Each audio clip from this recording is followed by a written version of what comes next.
الله الرحمن الرحيم الحمد لله اللهم صل على سيدنا محمد الفاتح لما أغلق الخاتم لما سبق ناصر الحق بالحق والهادي إلى صراط المستقيم وعلى آله حق قدره ومقداره العظيم.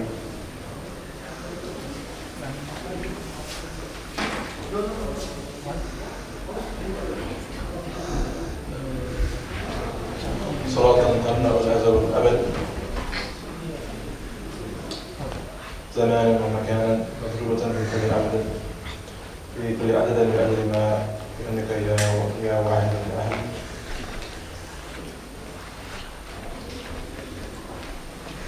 Thank you for staying back. I think everyone's tired. Alhamdulillah. May Allah give us the qudra. May Allah give us the ability to give more time for our own souls. You know, this Laylatul Qadr, that word, that expression is very beautiful. Laylatul Qadr, because Layl is nighttime. And nighttime is a time that's usually associated with, it's a romantic time. It's a time when people, you know, it's when everything's quiet. It's romantic, and that's when the moon comes out. You see the moon. You see the moon in its fullest capacity. You see the moon in its fullest light shining in the dark time. You see it with its fullest qadr. You see it with its fullest amount. So Laylatul Qadr, the night of power, it also is in reference to the night of fulfillment, when the fullness of God's abilities becomes more clear. You see, in the rest of the year, Allah has a mode with us. He deals with us in one way. And then in Laylatul Qadr, He deals with us in a different way, in terms of how He interacts with us. With the different ummahs that came before Rasulullah, these different communities that came, just share the water.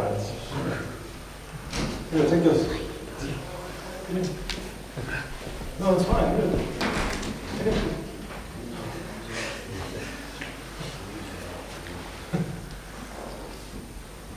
In the different communities that came before, you know, Allah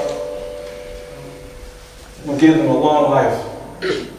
And you can see that, for example, in the Quran. You can see that Nuh, that he invited people to Allah for 950 years. He invited and gave da'wah to people for 950 years. And that was just, you know, that was just the period of time he was calling people to Allah. He lived much longer than that. Some of the early communities, they had heard about the Ummah of Rasulullah, and they heard how long we had to live, which is approximately 60 years, as the average of the people of this Ummah.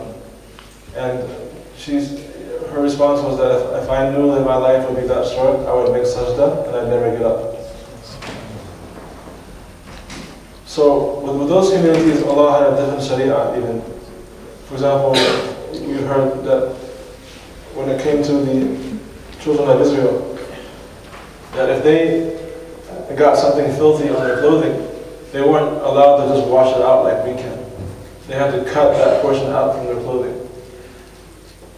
And then the Sharia was much more difficult, and they had to work very hard and worship Allah very intensely. Whereas when it comes to this Ummah, time is being sped up, things are going faster. Everyone complains about the fact that time is speeding up. Everyone feels like there's no barakah in time. You wake up and the day is already over. So you see that Allah, He has qudra, He has power, He has ability. Laylatul Qadr, Qaf, Dal, Ra indicate many different things. Qadr is the worth of something, the value of something. It also has to do with ability and power. Let's take the concept of time itself. What is time? Have you ever thought or asked yourself that question? What is time? This is not rhetoric, this is actually a question. What is time? History. History is in the past. Isn't time present, future, and past? Is to give today's structure, or the moment. That's now, though. To give the day structure? No. You're telling me the purpose of it. I'm saying, what is time? What is it actually? Present. Present, past, future, those are all time constraints. You give me a type of time. I'm asking you, what is time?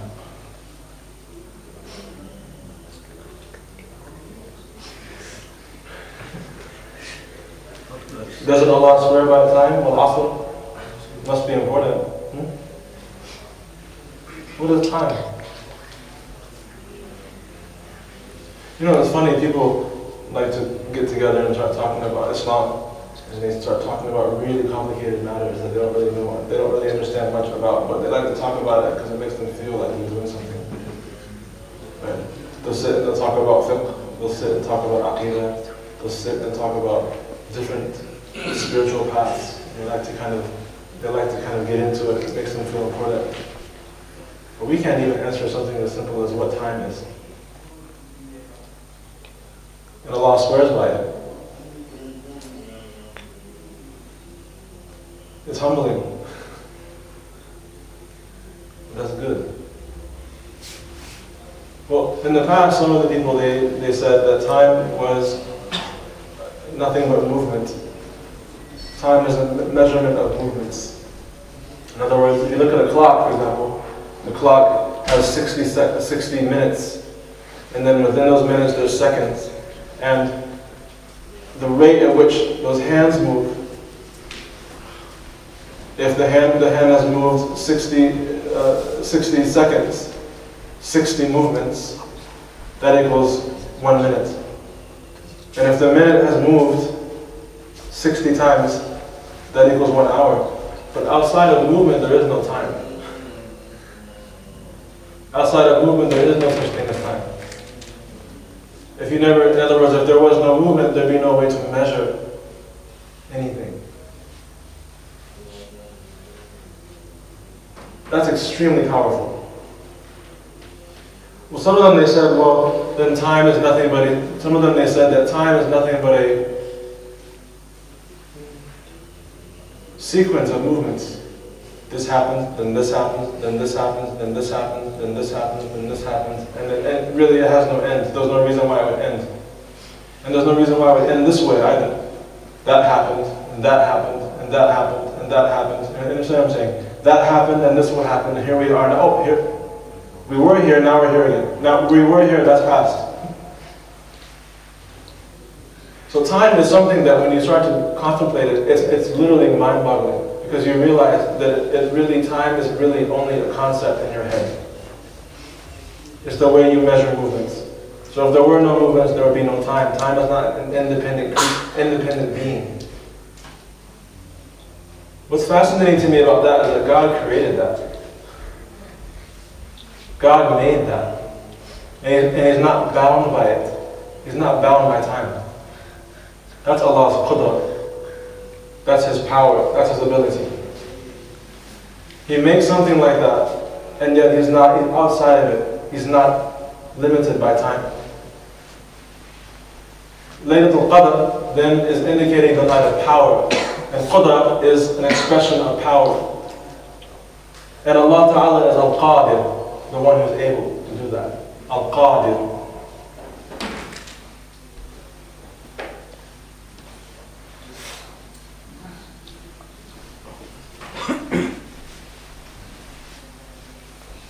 Now what we said about Allah's ability and Allah's power, we're talking about different time eras. Different time eras. Now we've talked about time, and we talked about how time is, subhanAllah. But we didn't talk about different eras of time. What is an era of time?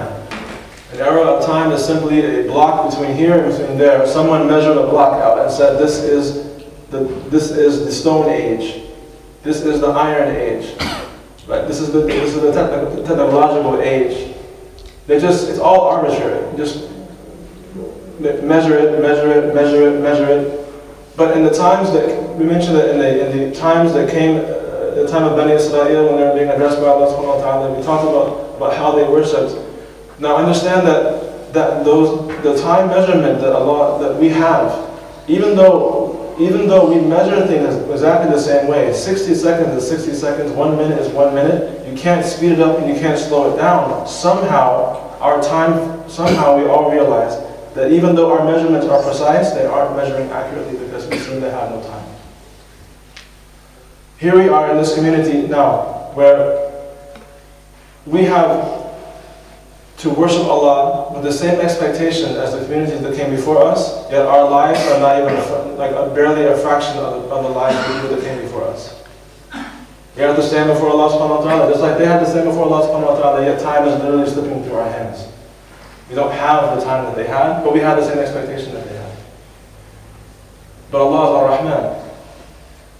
So when he said that verily we sent this down, we sent it, meaning the Quran, in the night of power, he also said that he said that night itself is better than 1,000 years of worship. It's not 1,000 months of worship. He said that it's better than 1,000 months of worship. Now you can worship Allah for 1,000 years and never get accepted. Is it true or not? You can worship Allah 1,000 years. You can worship Allah for 10,000 years. You can worship Allah for 100,000 million trillion years. And not one of those actually accepted. And the proof of that is shaitan. Now he used to worship Allah. It comes in traditions that he prostrated on every single plot of earth. Before Adam was even made, before Adam was created, he prostrated himself on every single plot of earth. Shaitan has already made such that everywhere on this planet. But when it came time for Allah to make the Khalifa, his real intentions came out. All he wanted was a position. All he wanted was to have a position amongst the other creatures. And then when it was given to Adam, what really came out for him, he said, "Ana khayru minhu." I am better than him. What is the sin of shaitan? Some say it was racism. Some say it was pride. But as for me, I don't think so. I think it was because he said "ana." He said "I." How are you going to say "I" in front of Allah subhanahu wa ta'ala? You're standing in front of Allah subhanahu wa ta'ala, you're talking about I. You need to say you.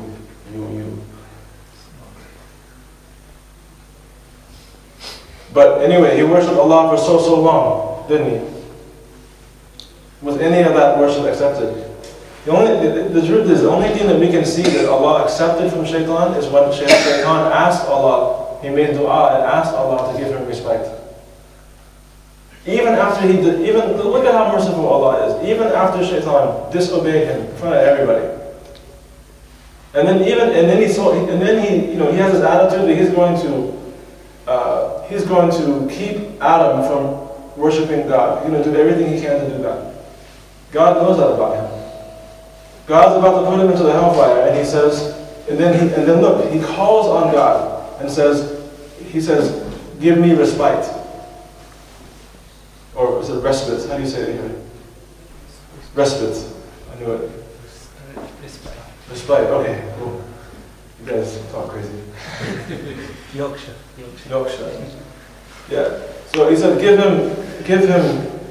He asked for respite. Now look, he asked Allah for respite, and Allah gave him respite. If he had asked Allah to forgive him, He would have forgiven him.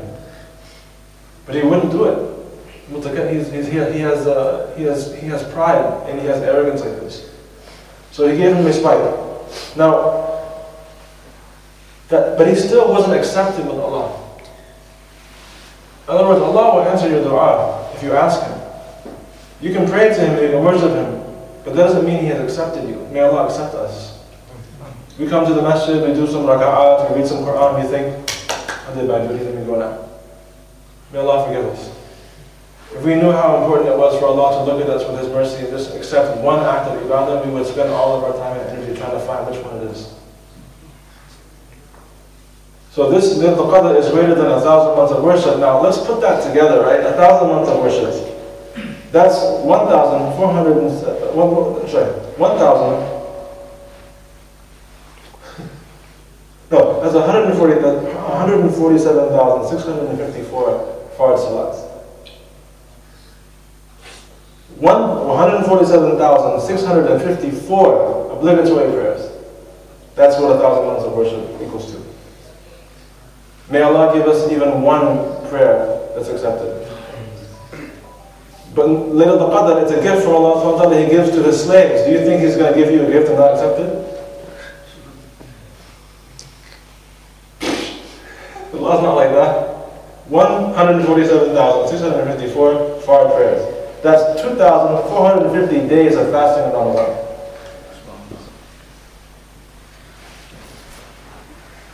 It's better than 1,000 months of worship. That's 2,450 days of fasting in Ramadan. That's 166 Eids. There's both Eids. That's 4,333 Jumu'ah prayers. And you don't even have to listen to the khutbah. Can you imagine having to sit there through 4,300, you want to get the reward for it, right? So you have to sit through 4,333 terrible khutbahs.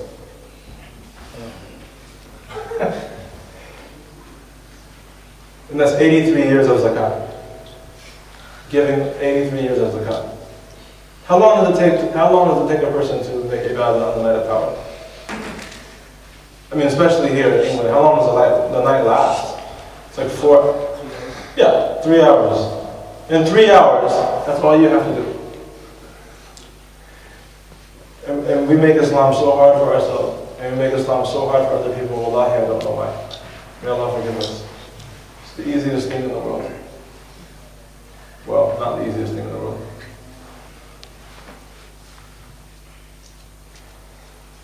On the night of power, the angels descend. On the night of the night of power, now it's called the night of power again. That's that's bringing it full circle. This is the night of Allah's power. Allah can do that. Allah can give you the reward and the certificate of having completed all these acts of worship without you having to do so. Why? Because He's Allah. Allah doesn't need that worship to be done so that He can give the reward to you. He owns the worship. He can give it to whoever He wants to give it to. ذَلِكَ فَضْلُ اللَّهِ يُؤْتِيهِ مَنْ يَشَاءُ. That's the grace of Allah. He gives it to whoever He wants to give it to. So the angels descend. Now when the angels descend, what comes with angels? Mercy. Did you know that there are hadith that mention that every drop of rain that comes from the sky is carried by an angel? Every drop of rain is carried down by an angel. Allah has angels that are in charge of the mountains. Allah has angels that are in charge of the wind. Allah has angels that are in charge of the morsels of food that you eat that go down your throat. They ask Allah, when you take that date and you break your fast and it goes down your throat, they ask Allah, oh Allah, will this morsel of food be a benefit for this person or harm?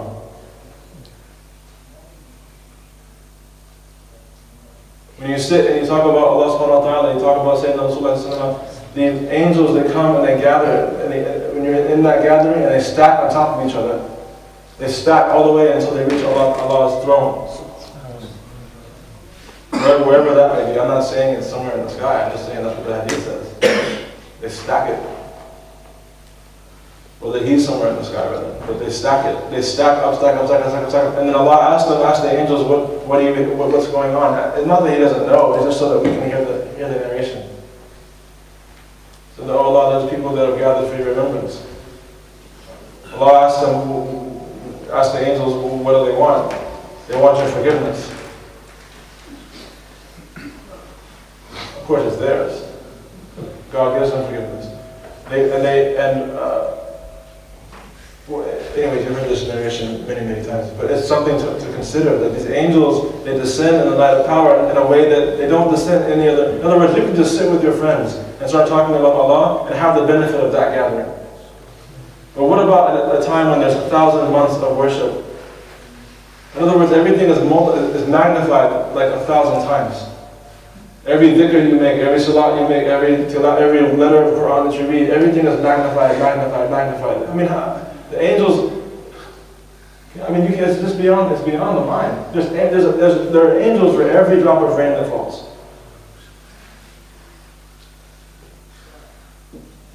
So what do we do? What do you do in looking for Laylatul Qadr? What would you do? Well, one of the best things that you can do, if you're able to do, is to spend the last 10 nights in the masjid, making itikaf, the last 10 days rather, in the masjid. If you're able to do that, it's one of the best things that you can do. The khalwa, the seclusion, that you take time away from. I'll tell you something. If you're in a position where you're just sitting at home and eating all night, sleeping all day, getting fat, and you haven't, you can even make itikaf in your house. You don't have to come to the masjid to do itikaf. You can do it in your home. Just don't leave your house. Just make the niyyah. It's all about niyyah. Make that itikaf.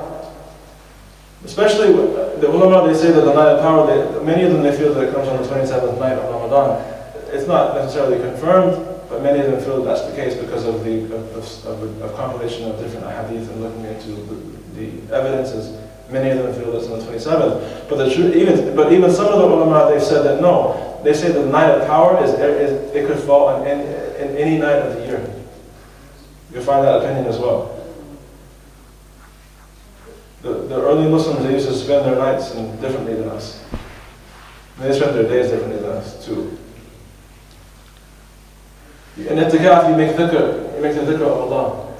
If you can do itikaf for one night or 2 nights, if you can make itikaf for half a night, make the best of that time that you've given to Allah, and make the dhikr of Allah. Dhikr of Allah meaning that you can make tasbih, subhanallah, la ilaha illallah, Allahu Akbar, la hawla wa la quwwata illa billahi al-aliyyil azim. All these different types of adhkar, you can make them as much as you possibly can. Get it, in other words, get it in. Spend that time in seclusion, remembering your Lord. Something that we mentioned before about dhikr. Does it make any sense for you to be reminded to make dhikr of something that you don't know? Allah said, فَاذْكُرُونِي أَذْكُرْكُمْ. Remember me and I'll remember you. How can Allah tell you to remember Him if you don't know Him already? How is that fair? How can God tell you to remember Him if you don't already know Him? God is not a tyrant. Of course we know Him already. But when you come into this world and you get this body, and you start eating this food, and drinking this water, you start to forget. When you make the dhikr of Allah, you're reminding yourself of what you already know. فَاذْكُرُونِي أَذْكُرْكُمْ. Remember me and I will remember you. The secret of dhikr, the secret of remembrance is the fact that we already know Him. And when we sit and remind ourselves of Allah, Allah starts to repair our spiritual memory. He starts to repair our spiritual memory about Him. That's what causes us to change as people. People think that dhikr, oh, that's extra. What did Allah say? وَقِمَ الصَّلَاةَ لِذِكْرِ. Allah said, and establish the prayer for my remembrance. Salah itself is for dhikr. And Allah also said, وَذِكْرُ اللَّهِ أَكْبَرُ. And He said that the remembrance of Allah is the greatest. So everything in this affair of ours, everything in this Quran, and He even called the Quran the dhikr. True or false? So that remembrance is the thing that we spend the least time doing. Wallahi al-azim, it's the thing that we spend the least time doing. We don't mind, we'll sit and talk and argue about jurisprudence, we'll argue about aqidah, we'll argue about, how someone's resting, we'll argue about every kind of thing. But to sit and actually say Allah's name, people can't do it. You go to the Jumu'ah prayer, the Imam will give a khutbah talking about everything under the sun, but he won't talk about Allah. Allah is the last thing on our mind. So we take time in i'tikaf and we actually sit and say Allah's name and remember Him. Seeking what? His face. What did Allah say? وَاصْبِرْ نَفْسَكَ مَعَ الَّذِينَ يَدْعُونَ رَبَّهُمْ بِالْغَدَاةِ وَالْعَشِيِّ يُرِيدُونَ وَجْهَهُ. It's Quran. And restrain yourself. وَاصْبِرْ نَفْسَكَ مَعَ الَّذِينَ. With those يَدْعُونَ رَبَّهُمْ. They call on their Lord. بِالْغَدَاةِ وَالْعَشِيِّ, morning and evening, يُرِيدُونَ وَجْهَهُ, they just want His face. In other words, they just want Allah. They don't want titles. They don't want you calling them Shaykh, Alim, Mulana, Mufti, Imam. They don't want any of that stuff. They don't want you calling them Sir, Madam. What do you guys say Mama? You call your uncle's Mama? That's interesting. At first I heard that, I was like, why is he calling this guy his mom? These people that are seeking Allah's face, they don't want anything but Allah. They don't care if you know them or don't know them. These are the kinds of people that you have to find them. All they talk about is Allah, Allah, Allah, Allah, Allah, Allah, Allah. They talk about Allah so much that they don't even have to say His name anymore. They talk about Allah so much, or they have talked about Allah and they remembered Allah so much that now they don't even have to talk to you about Allah, because when you're with them, you remember Allah. These are the awliya Allah. لا خوف عليهم ولا هم يحزنون. The friends of Allah, there is no fear upon them and they have no grief. May Allah make us amongst the awliya. But you can't be amongst those people and not be a person of zikr. So we make i'tikaf and we spend our time in the remembrance of Allah. When you make i'tikaf, you don't spend time remembering the dunya. That's why you're in i'tikaf. You don't spend. Why would you? It's like in Ramadan. In Ramadan, all we want to talk about is food. The whole day, all we talk about is food. You notice that? Oh man, I learned so many recipes in Ramadan. So many good foods. And then outside of Ramadan, I don't have time to eat. Interesting. Shaitan does not leave us alone. So here we are, making i'tikaf in the masjid, or i'tikaf in our homes, or whatever the case may be, and we want to talk about everything. Talk about politics, talk about economics, talk about our favorite places, talk about what we're going to do when we have a lot of money. Don't let shaitan take away your time. And then reading Quran is the best of dhikr is reading the Quran. Tilawat al-Quran. When I made i'tikaf, one year I made i'tikaf with one of your cousins. My good friend, Imam Abdul Rahman, he's a Bengali. He's a beautiful guy, may Allah preserve him. This guy is Hafiz al-Quran. He did a khatam of the last 10 days of Ramadan. He did a khatam every day. Yeah, I saw it. I did a khatam like every 3 days or something, which is okay. The only reason why I mentioned it was to show you how sorry I am. In other words, how terrible that is. Look at this guy. This guy was doing it once every day, finishing it. But all I can say is he was younger, he had a lot of energy, and he's hot, so he cheated. And then also praying involuntary prayers. Look, in the hadith about the awliya, one of the hadiths about the awliya, من عاد لي وليا فقد آذنته بالحرب. Whoever shows enmity to one of my slaves, I declare war upon them. In that same hadith, Allah tells you how to draw close to Him. He says that, look, my slave does not draw towards me by anything more beloved to me than what I made obligatory upon him. And then he continues to draw close to me until I love him by doing the involuntary prayers. That's how you get close to Allah. You get close to Allah. You don't get close to Allah, like you don't get the heights with God by just simply doing your 5 daily prayers. That's His right. That doesn't make you a pious person. Let's remember that. Let's give ourselves some context. Just because you pray 5 times a day does not mean that you are a pious person. Just because you pay zakat does not mean you are pious. Because you're praying 5 does not make you pious. Just because you are fasting does not make you pious. Because you made hajj does not make you pious. None of that stuff makes you pious. What makes you pious is when you cut away from the time that your nafs thinks that it has the right over you for. And you devote that time, you give involuntary worship to Allah. That's what brings you close. That's what makes you beloved in Allah. That's what makes you beloved in Allah. All the other stuff, those 5 pillars, may Allah forgive us if we have pride over those 5 pillars. May Allah forgive us. We should be thankful that we have them, because it's hard to do those things in the West. It's hard to do those things in the East. We should be thankful for that, but that doesn't make us pious. And then you have people walking around in the masjids, looking down on people because they think, looking at them like, what do you do? What makes you think that you can talk that way and act that way around people? You pray 5 times a day. Good job. Good for you. You fast in Ramadan. Great job, buddy. You pay your zakat. Wonderful. You've made hajj. Okay, so what? This is what Allah commanded you to do. Is the basics, the absolute basics. Where do you walk around? Why do you have this attitude and walk around like you're somebody?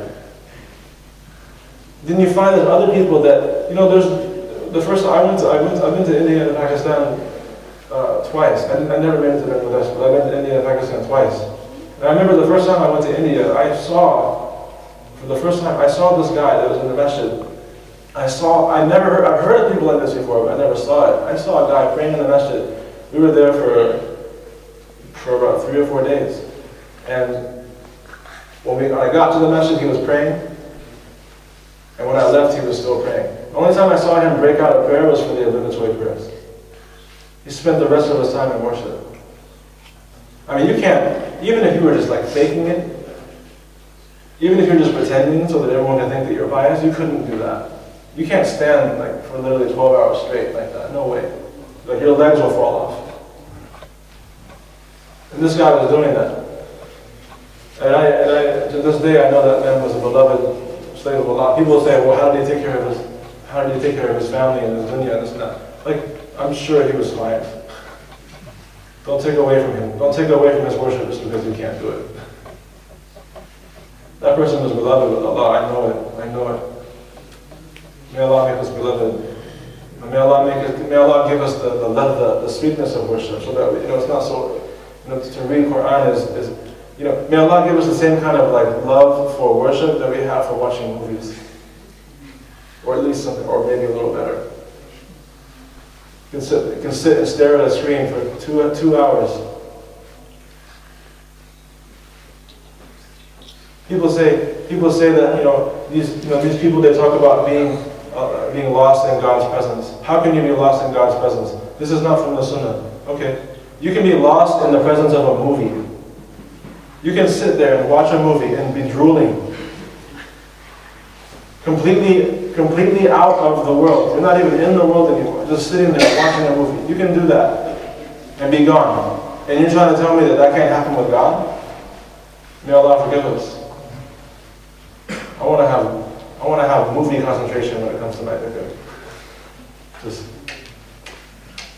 And then I'm gone.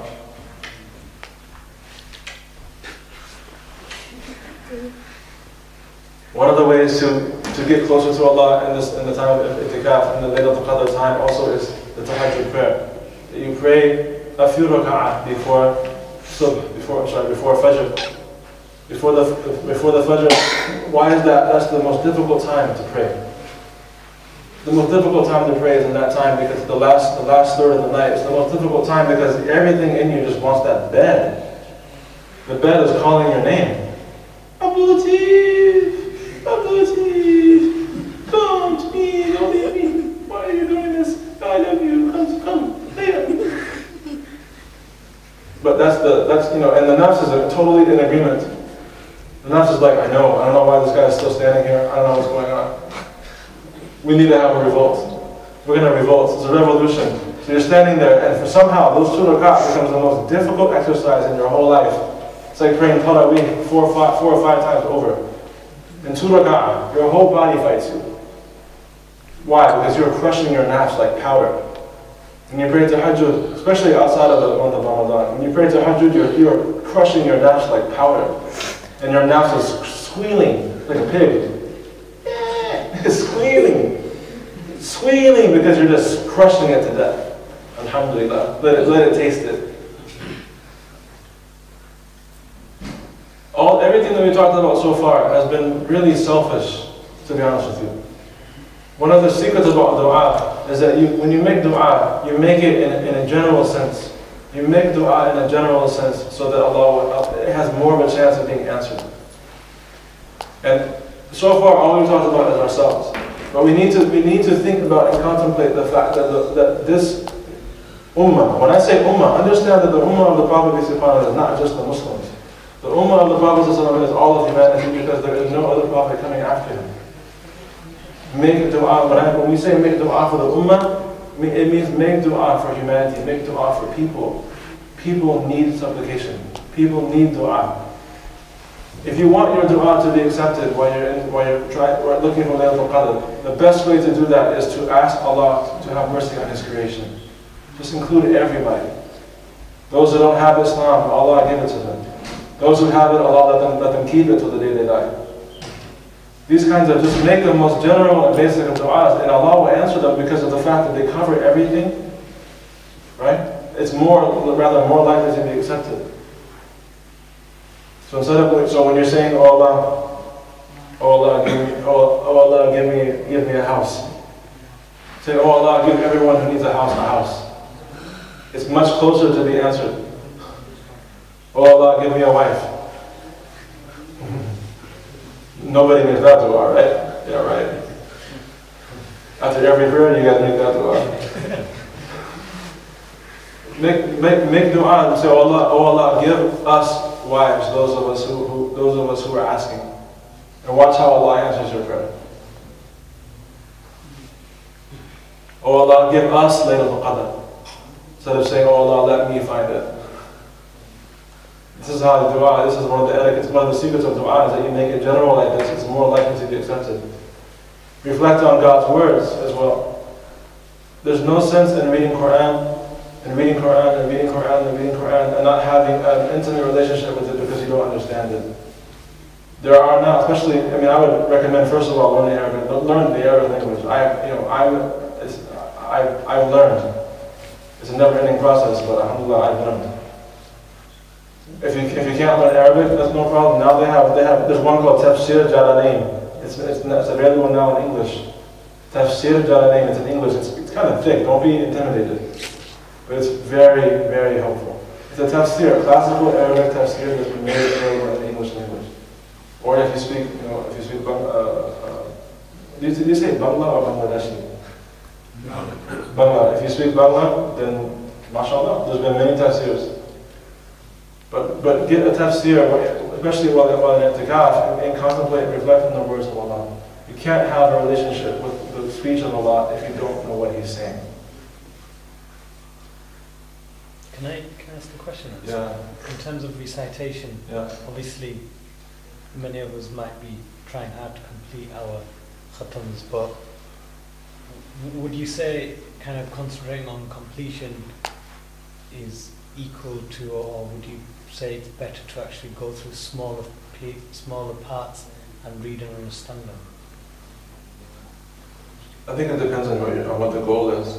If you're trying to get a khatam done because it's Ramadan and you're trying to make sure that's one thing. But I'm saying, I'm really not talking to you about Laylatul Qadr anymore. I'm talking to you about just our lives, period. Yes, we do need to do these khatams and get things done, but we also, what happens is that we do the khatam and then we're done. We do the khatam and we really have done a khatam. We do the khatam and we put the Quran on the shelf until next year. Yeah, that's the kind of khatam we don't want to do. So in order to kind of escape that, one of the ways is that start, for example, taking a portion, in the i'tikaf time, if you're able to do it, or even just now, get one of these kinds of tafsirs and just make an intention to read through it. Give yourself 10, 15 minutes each day. It won't take away from the time. Just maybe you have a television program that you like to watch. Sacrifice it. Just read the tafsir a little bit. You'll be so surprised how many questions you didn't know that you had that are going to be answered. And you'll be so surprised about what the actual meaning, why Allah revealed the different verses. And what's more important is you start to see how is it relevant to my life? How is the Quran relevant to my life? That's called reflecting on the words. How is it relevant to my life? Am I reading a relic? Am I reading a historical documentary? Is that what the Quran is? No. The Quran is for me and for now, but I need to know how is it relevant to me in my life. That's what those kinds of readings will do. Also, avoid sins. In this time, in these last 10 days, especially on the night of power, try to avoid sins. How are you going to be asking Allah for His grace while disobeying Him at the same time? It's a difficult position. It's a difficult position to be in. And the last one, inshallah, that we'll take the time to talk about, is to be extra generous. And this day and time, be extra generous. Extra generous. You know, Allah is interesting because, in one way, because Allah will never be outstripped. You can't compete with Allah. How is Allah going to look at you and see you being generous and not be generous, and not be more generous with you? You take some money, maybe you don't even have much money, and you give it to someone. How is Allah going to see you and not top that? God's going to be more generous than you? I read a narration once, and I'm saying this in closing. I read a narration once that said that Ali ibn Abi Talib, that he came into, he used to have, you know, he would come into money, but every time people saw him, he never had any of it. So they asked him, you know, Sayyidina Ali, like, where's your money? What he used to do is every time he got money, he would give it away in sadaqah. Yeah, give it away in sadaqah. And he said, and basically he said what would mean to us nowadays. He said, I'm putting it in the bank for later. So he would get all this money and he would give it away because he knew that Allah would give it back to him when he needed it.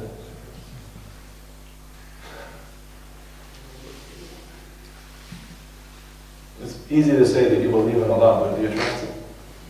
Right? It's easy to say you believe in Allah, but do you trust Him? Do you trust Allah? May Allah make us better Muslims. May Allah make us better believers. May Allah make us muhsinin. But most importantly, may Allah give us Allah. I've spoken way too long and it's late. So inshallah we'll finish and we'll talk some other time inshallah. Subhanallah wa bihamdihi. Assalamu alaikum. Jazakallah khair. Inshallah, in terms of remembrance of Allah, one of the things that we're trying to establish here in Shahjalal Masjid is every Thursday we've started, there is a hadith class that goes on in Bangla on a Monday, but every Thursday we do have a fiqh class and basically a learning opportunity, and it is in English. We're currently studying Mukhtasar al-Quduri, so you're all welcome to attend. It's Thursday after Asr Salah, inshallah. I think some of the brothers are here. Those brothers that wish to stay are very welcome to. I think there is going to be some recitation of some qasida at the moment.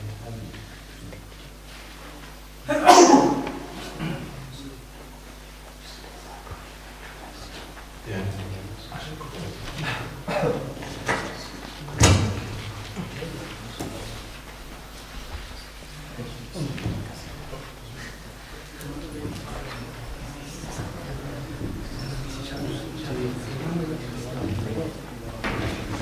So let's make a dua.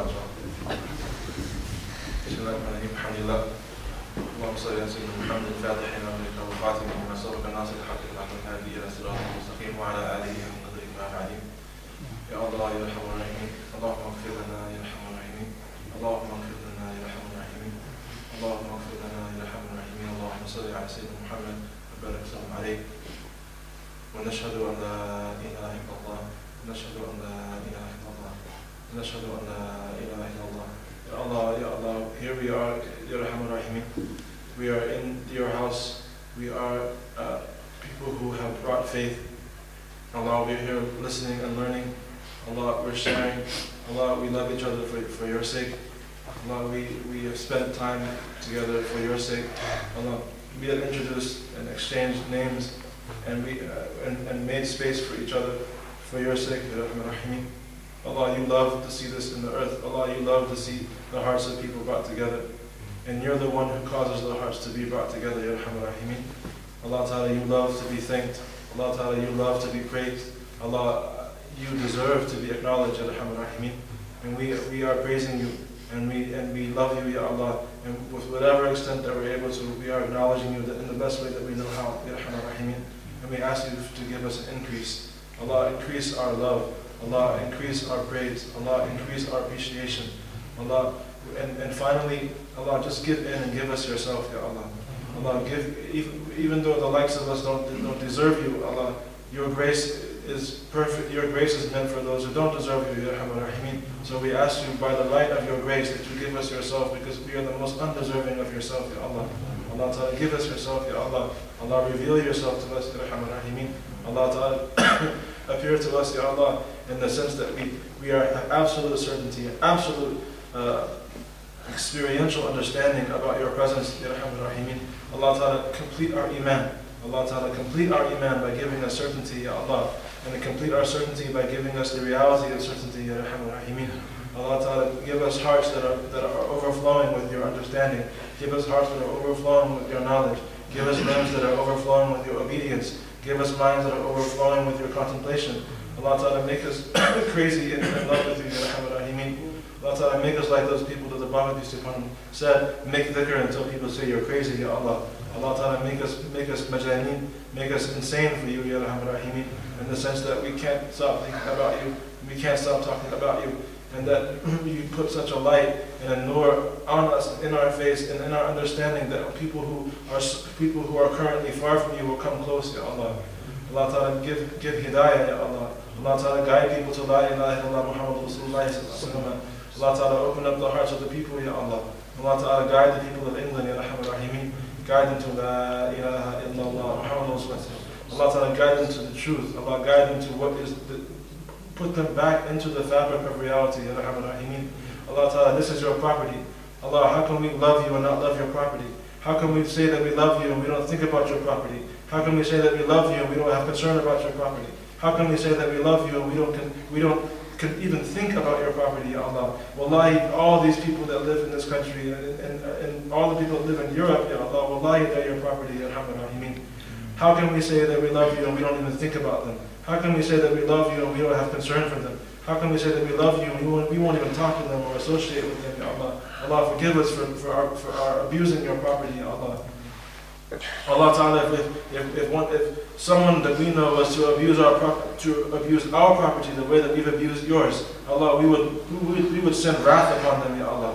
Allah, but you're the most gracious, you're the most merciful, Ya Arhamar Rahimin. And we acknowledge that we have abused your property, Ya Allah. And we have acknowledged that we have fallen short in the duty of conveying the message, Ya Arhamar Rahimin. So have mercy upon us and take us by the hand and show us how to do it, Ya Allah, and open up the doors, Ya Arhamar Rahimin. Allah Ta'ala, whatever has passed, and whatever will come. So we ask you that you forgive our past and you make the coming full of fortune, Ya Arhamar Rahimin. Allah, open up this land, open it up for La ilaha illallah Muhammad Rasulullah sallallahu. Allah Ta'ala, open up this land and open it up for people to come back home, to come into La ilaha illallah Muhammad Rasulullah sallallahu. Allah Ta'ala, make this masjid a center for the growth of Islam, Ya Arhamar Rahimin. Allah, make it a place for the growth of understanding, Ya Arhamar Rahimin, more than it already has been, Ya Allah. Allah, you've already accepted this masjid, but make it a shining star of acceptance, and a model of acceptance, Ya Allah. Make it a place of faith, make it a place of effulgence, Ya Arhamar Rahimin. Make it a place of ma'rifah, make it a place of mahabba, make it a place of maghfirah, make it a place of salama, Ya Arhamar Rahimin. Allah Ta'ala, make it like the Medina al-Munawwara in the time of Rasulullah sallallahu alaihi wasallam. Nas'aluka ya Allah, nas'aluka ya Arhamar Rahimin, bi jahi sayyidil mursalin. We ask you, Ya Allah, by the rank and by the secret that is between you and the Messenger of Allah sallallahu alaihi wasallam. And we ask you, Ya Allah, by the nights that he stood, we ask you by the tears that flowed down his face, we ask you by the blood that he spilt, we ask you by the sacrifices that he made, we ask you by the calling that he did, we ask you by the suffering that he received, we ask you, Ya Allah, by every wound he received in Ta'if, every wound he received in Ta'if, Ya Allah, we ask you that you open up the doors, Ya Arhamar Rahimin. Allah Ta'ala, open up the doors of our hearts, Ya Allah. Allah Ta'ala, open up the doors of our heart wide open, Ya Allah. And let every single khair and every single benefit, because we are impoverished and in need of every benefit and every good. Just like Sayyidina Musa said, we are in need of every good that you will give us, Ya Arhamar Rahimin. Allah Ta'ala, give us every good and let us be thankful for every good. And Allah, make yourself be the best of good that you give us, Ya Arhamar Rahimin. Because there is no good better than you, Ya Allah. Allah Ta'ala, bring our hearts closer together than they already are, Ya Allah. And the differences and the lack of congruency that exists between people. Allah, it's a natural thing, but Allah, We ask you that it not be magnified more than it already is, Ya Rahman Rahimin. Allah Ta'ala, let people have their differences, but let their love overcome the differences, Ya Rahman Rahimin. Allah, let people be who they are. Allah, we ask you that you allow us to let people be who they are, that they be different than us, they think different than us, but that La ilaha illallah Muhammadur Rasulullah is bigger and better than all the differences, Ya Allah. So that those differences don't become bigger than La ilaha illallah Muhammadur Rasulullah in our eyes, Ya Allah. Allah Ta'ala, keep shaitan away from us, Ya Allah. Keep nafs away from us, Ya Allah. Keep dunya in our hands and not in our hearts, Ya Rahman. Allah Ta'ala, make our own, our hawa, make our desires only be our desire for you, Ya Rahman Rahimin. بجاه سيد المرسلين اللهم صل على سيدنا محمد الفاتح لما أغلق والخاتم لما سبق ناصر الحق بالحق الهادي إلى صراط المستقيم وعلى آله حق قدره ومقداره العظيم سبحان ربك رب العزة عما يصفون وسلام على المرسلين الحمد لله رب العالمين. الفاتحة.